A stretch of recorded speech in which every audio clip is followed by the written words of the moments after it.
Hello everyone. तो इस lecture को स्टार्ट करने से पहले कल के नोट्स को ओपन करके 2 मिनट में रिवाइज कर लो, उसके बाद इसको स्टार्ट करते हैं। तो ठीक है यार, पहला कॉन्सेप्ट है डोमेस्टिक टेरिटरी।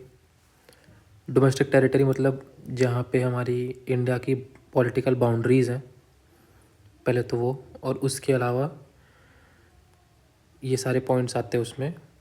पहला पॉइंट है शिप्स एंड एयरक्राफ्ट, जो कि हमारी कंट्री ओन करती है या फिर हमारे कंट्री में रहने वाले नॉर्मल रेसिडेंट्स ओन करते हैं।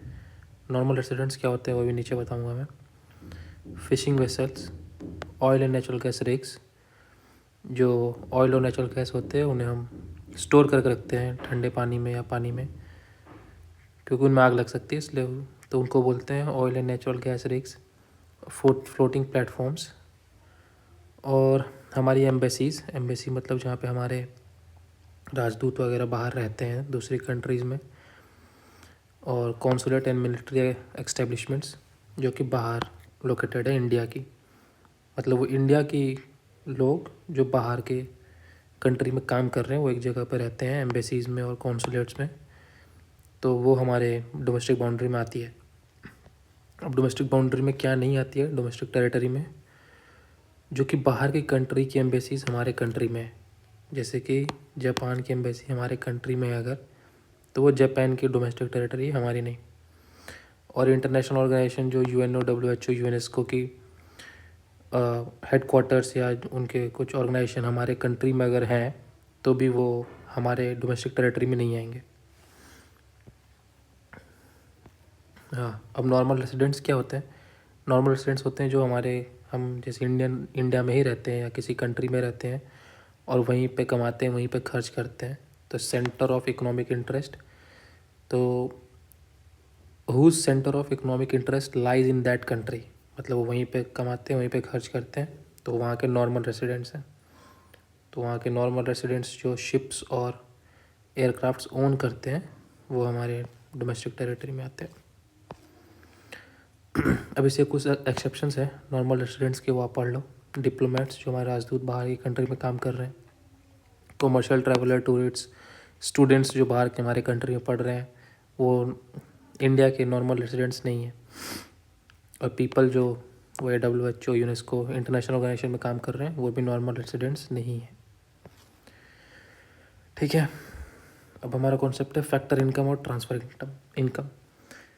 तो फैक्टर इनकम वो होती है जो हम कमाते हैं, ये एक अर्निंग कॉन्सेप्ट है, जो हम मेहनत करके कमाते हैं फिर जो हमें इनकम मिलती है वो होती है फैक्टर इनकम। इसकी डेफिनेशन है income received by factors of production for rendering factor services in production process, जैसे कि रेंट, वेजेस, इंटरेस्ट, प्रॉफिट।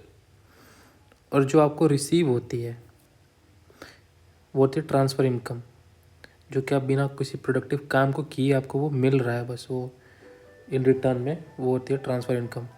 और यूनिलैटरल कॉन्सेप्ट का मतलब होता है कि ये सिर्फ एक तरफ से आपको मिल रहा है, ऐसा नहीं है कि आपने कुछ किया है उसके बदले आपको मिल रहा है, ये सिर्फ आपको मिल रहा है। जैसे कि ओल्ड एज पेंशन जॉब के बाद जो बूढ़े लोगों को मिलती है, स्कॉलरशिप पढ़ने के लिए जो मिलती है, पॉकेट मनी, ये सारे ट्रांसफ़र इनकम के अंडर आते हैं। अब ट्रांसफ़र रिसीप्ट्स क्या होती हैं? वो दो टाइप के होते हैं, एक करेंट ट्रांसफ़र और एक कैपिटल ट्रांसफ़र। करेंट ट्रांसफ़र जो आपकी इनकम के थ्रू आती है और ये रेगुलर होती है नेचर में। फॉर एग्जांपल पेंशन जो कि हर महीने मिलती है, और ये कंजम्पशन पर्पस के लिए होती है करेंट ट्रांसफ़र, कि आपको उस पैसे को कंज्यूम कर लोगे आप, ऐसा नहीं है कि कहीं उसको इन्वेस्ट कर रहे हो बिजनेस वगैरह में, ऐसा नहीं है, आप उसको कंज्यूम कर लोगे। और कैपिटल ट्रांसफ़र वेल्थ के थ्रू होती है, पूंजी के थ्रू कैपिटल आपको जो मिल गया, आपको कोई ट्रांसफ़र हुआ है, जैसे कि कैपिटल गेंस टैक्स, आपके कैपिटल के थ्रू आप आपको उसको भरना पड़ता है। वॉर डैमेजेस, और किसी वॉर में डैमेज हो गए, तो ये सारे कैपिटल ट्रांसफ़र है। अब गुड्स, टाइप्स ऑफ गुड्स यार, दो टाइप के गुड्स हैं क्लास 12th में, तो इंटरमीडिएट गुड्स और फाइनल गुड्स। इंटरमीडिएट गुड्स वो होते हैं जो कि फाइनल नहीं होते हैं, इसका मतलब कि वो अभी आगे और प्रोसेस में उसका यूज़ होगा, और वो रीसेल पर्पस के लिए होते हैं। जैसे कि अगर और हाँ, गुड्स का जो क्लासिफिकेशन है वो इस पर डिपेंड करता है कि उस गुड्स को उस सामान को या उस गुड्स को यूज़ कैसे किया गया है। जैसे कि किसी ने अगर मिल्क ख़रीदा है, तो अगर मिल्क को उसने चाय बनाने के लिए ख़रीदा है और चाय बना के वो बेच रहा है, तब तो वो इंटरमीडिएट गुड्स हो जाएगा। अगर किसी ने मिल्क ख़रीदा और उसे डायरेक्ट कंज्यूम कर लिया अगर, तो वो हो जाएगा फाइनल गुड। अगर आपने डायरेक्ट कंज्यूम कर लिया तो फाइनल गुड्स हो जाएगा।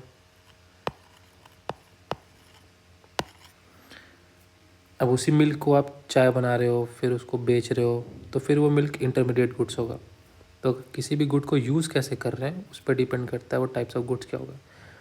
अब इंटरमीडिएट गुड को रीसेल पर्पज़ के लिए होता है और फर्दर प्रोडक्शन उसका होना चाहिए उसी सेम ईयर में, 1 साल के अंदर उस गुड का फर्दर कुछ और उससे बनना चाहिए, फर्दर उसका कुछ प्रोडक्शन होना चाहिए, उसकी रीसेल होनी चाहिए।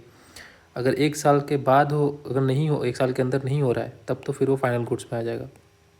और फाइनल गुड्स के 2 टाइप होते हैं, कंजम्पशन और कैपिटल या इन्वेस्टमेंट। इन्वेस्टमेंट को एक कैपिटल गुड्स बोल देते हैं जो इसमें आता है। तो कंजप्शन में भी, कंजप्शन मतलब जो आप गुड्स खरीद के सीधे कंज्यूम कर रहे हो वो कंजप्शन में आ गया। और अगर गुड्स खरीद के आप इन्वेस्टमेंट पर्पज़ के लिए यूज़ कर रहे हो, उसको कहीं और से इन्वेस्ट कर दे रहे हो फिर, जो कि फर्म्स इसे खरीदती हैं इन्वेस्टमेंट के लिए, तो वो कैपिटल गुड्स होता है।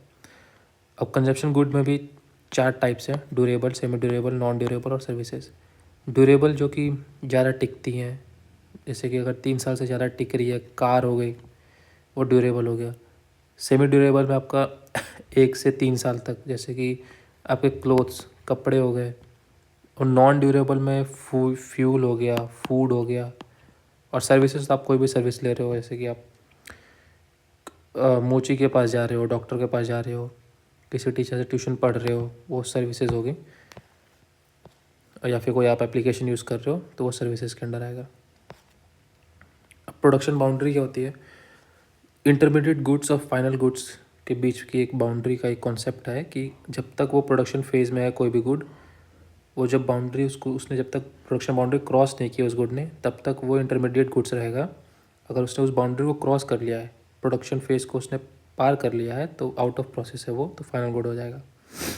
वही सेम चीज़ यहाँ पे लिखा है, इसको आप लर्न कर लेना। अब कंजप्शन ऑफ कैपिटल गुड्स का यहाँ पे डिफ्रेंशिएशन दिया है, इसको लाइन बाय लाइन रट जाओ आप।